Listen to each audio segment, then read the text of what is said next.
Hello everyone, welcome to governments academia. तो आज हम अपना रियल नंबर्स का लेक्चर नंबर 4 स्टार्ट करेंगे।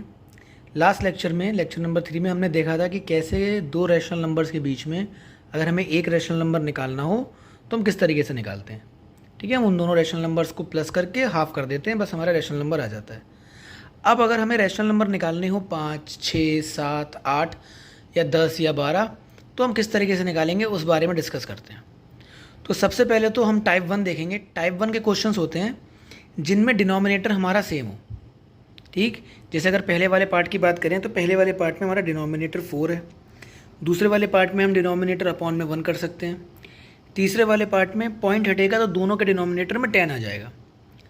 ऐसे क्वेश्चंस में सिंपल सा इतना काम करना होता है, अगर मुझे 5 रैशनल नंबर्स निकालने हैं तो 5 + 1 कितना हुआ, 6। तो मैं दोनों के दोनों यहाँ पे जो रैशनल नंबर गिवेंस हैं, इन दोनों रैशनल नंबर्स में ऊपर 6 और नीचे 6 से मल्टीप्लाई कर दूंगा। यहाँ भी 6 और यहाँ भी 6 से मल्टीप्लाई करूँगा, जैसे मैंने यहाँ पे करके दिखाया है।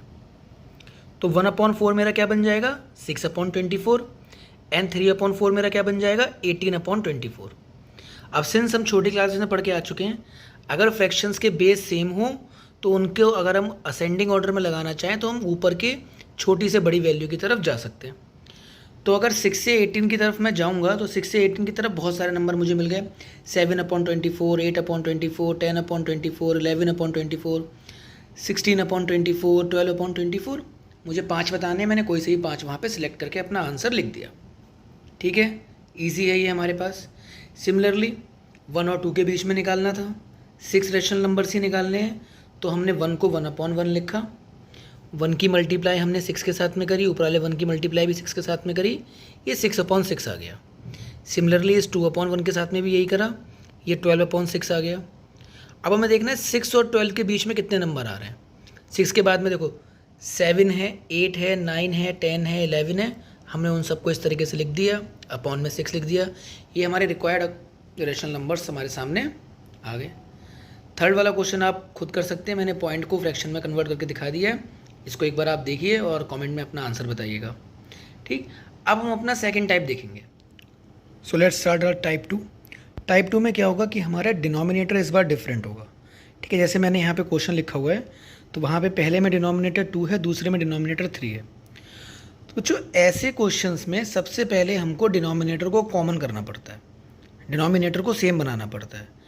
और डिनोमिनेटर को सेम बनाने का जो एक टेक्निक है, जो एक तरीका है, वो क्या है कि आप डिनोमिनेटर्स का एलसीएम ले लो। एलसीएम वो सबसे छोटा नंबर होगा जो इन दोनों नंबर्स की टेबल में आएगा। जैसे मैंने 2 और 3 का एलसीएम लिया तो मेरा एलसीएम आया 6। अब मैं 2 को भी किसी पर्टिकुलर नंबर से मल्टीप्लाई करा के 6 बना सकता हूँ, और 3 को भी किसी एक पर्टिकुलर नंबर से मल्टीप्लाई करा के 6 बना सकता हूँ। मुझे वही करना है। देखिए, जैसे मैंने यहाँ पर क्या करा, मैंने 2 को 6 कैसे बनाएंगे, 3 से मल्टीप्लाई करा के। तो अगर मल्टीप्लाई नीचे कराया है तो मल्टीप्लाई हम ऊपर भी कराएंगे, तो हमारा -3/6 आ गया। 3 को 6 कैसे बनाएंगे, 2 से मल्टीप्लाई करा के, नीचे मल्टीप्लाई कराएंगे कुछ तो ऊपर भी उससे मल्टीप्लाई कराना पड़ेगा, 2/6 आ गया हमारा। अब ये जो मैं ऊपर नीचे मल्टीप्लाई करा रहा हूँ, इसका टाइप 1 में या फिर रैशनल नंबर निकालने के लिए कोई लेना देना नहीं है।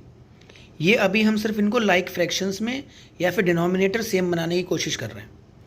इसके बाद जैसा हमने स्टेप नंबर या टाइप नंबर 1 में करा था, एग्जैक्टली क्वेश्चन अब हमारा वैसे ही सॉल्व होना है। अब मान लो हमारे पास जो क्वेश्चन है वो क्या है कि -3/6 एंड 2/6 के बीच में हमें 4 रैशनल नंबर या 3 रैशनल नंबर निकालने हैं। तो जैसे हमने टाइप 1 में अपने क्वेश्चन सॉल्व करे थे, हम इसको बिल्कुल वैसे ही सॉल्व करेंगे। ठीक है, अभी अगर मैं इस पर्टिकुलर क्वेश्चन के लिए देखूँ, इस पर्टिकुलर क्वेश्चन के लिए, तो -3 और 2 हमें 4 से मल्टीप्लाई कराने की ज़रूरत नहीं है यहाँ पे ऊपर नीचे, क्योंकि -3 और 2 के बीच में ही -2, -1, 0, 1 आते हैं।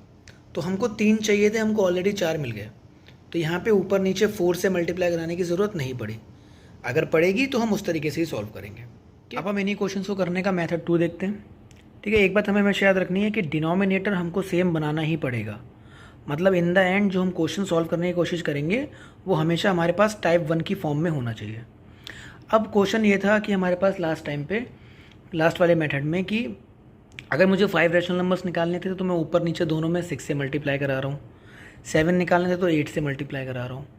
अब उसको थोड़ा सा ख़त्म करने के लिए, वो हम पे इतना लोड ना पड़े, हम सोचते हैं मैंने कहा मुझे 10 रैशनल नंबर निकालने हैं 1/2 और 1/3 के बीच में। तो पहले तो मैंने उनको लाइक फ्रैक्शंस में चेंज कर दिया, अपॉन में 6 बना लिया। ठीक, कैसे बनाया वो हम लास्ट टाइम देख चुके थे। उसके बाद मैं क्या करूँगा, अगर मुझे 10, 11, 20, 50, 40, 90 कितने भी बनाने हो, 100 के अंदर अंदर आ रहे हैं, मैंने सीधे 100 से मल्टीप्लाई करा दी दोनों तरफ। तो 3/6 300/600 बन गया, 2/6 200/600 बन गया। अब 200 और 300 के बीच में मेरे पास 100 नंबर है। अब वो चाहे मुझसे 2 नंबर पूछ रहे हों, चाहे मुझसे 4 नंबर पूछ रहे हों, चाहे मुझसे 50 नंबर पूछ रहे हों, मैं ईजिली 200 से 300 के बीच में वो नंबर्स को लिख सकता हूँ। उन्होंने मुझसे 100 से ऊपर नंबर पूछ लिए तो मैं वहाँ पे 1000 से मल्टीप्लाई करा दूँगा। 1000 नंबर पूछ लिए तो मैं 10,000 से मल्टीप्लाई करा दूँगा। इससे होता क्या है इस मेथड से कि हमारे लिए कैलकुलेशन ईजी हो जाती है। अब मान लो उसने 12 नंबर पूछे, ठीक है, उसने हमसे पूछे 12 नंबर्स, तो उसके लिए हमें ऊपर नीचे 13 से मल्टीप्लाई करानी पड़ेगी। लेकिन जो फ्रैक्शन हमारे पास गिवन है, वो फ्रैक्शन हमारे पास गिवन है, मान लीजिए 3/17। अब मुझे इनके बीच में 12 नंबर्स निकालने हैं, तो मुझे यहाँ पे 13 से मल्टीप्लाई नीचे और 13 से मल्टीप्लाई ऊपर करानी पड़ेगी, विच कैन बी डिफ़िकल्ट, या मैं कहूँगी which can be time consuming.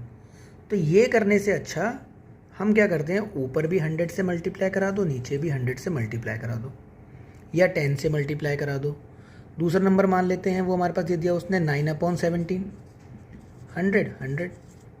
अब 300 एंड 900 के बीच में हमारे पास बहुत सारे नंबर हैं, 301, 302, 401, 407, हम कुछ भी वहाँ पे लिख सकते हैं, अपॉन में 1700 लिख के, और वो हमारा आंसर हो जाएगा। तो इससे हमारा मेथड इतना सिंपल हो जाता है। थर्ड मेथड भी है, लेकिन वो हमारे इतना कुछ काम का नहीं है, समझा देता हूँ खाली ओरली। उस मेथड में हम पहले इनको फ्रैक्शन से डेसिमल में चेंज करते हैं। जैसे 1/2 हमारा आएगा 0.5 एंड 1/3 हमारा आएगा 0.66, मतलब 0.5 एंड 0.66 के बीच में हमें नंबर्स बताने हैं। तो 0.5 को मैं 0.50 लिख सकता हूँ। तो अगर मैं ध्यान से देखूँ 0.5, 0 एंड 0.66 के बीच में 0.51, 0.512, 0.513, 0.522, ये सारे के सारे नंबर्स आ रहे हैं। 0.6 भी इसके बीच में आ रहा है। तो इनको फिर मैं पॉइंट हटा के नीचे 100 बढ़ा के इस तरीके से फ्रैक्शन में कन्वर्ट कर सकता हूँ। अब अगर ये आपके स्कूल में कराया गया है मेथड, तो आप इससे कर सकते हैं, वरना सीखने के लिए हमें पता होना चाहिए कि किस किस मेथड का हम यूज़ कर सकते हैं। Thank you very much. ऐसी हम वीडियोस कंटिन्यू रखेंगे।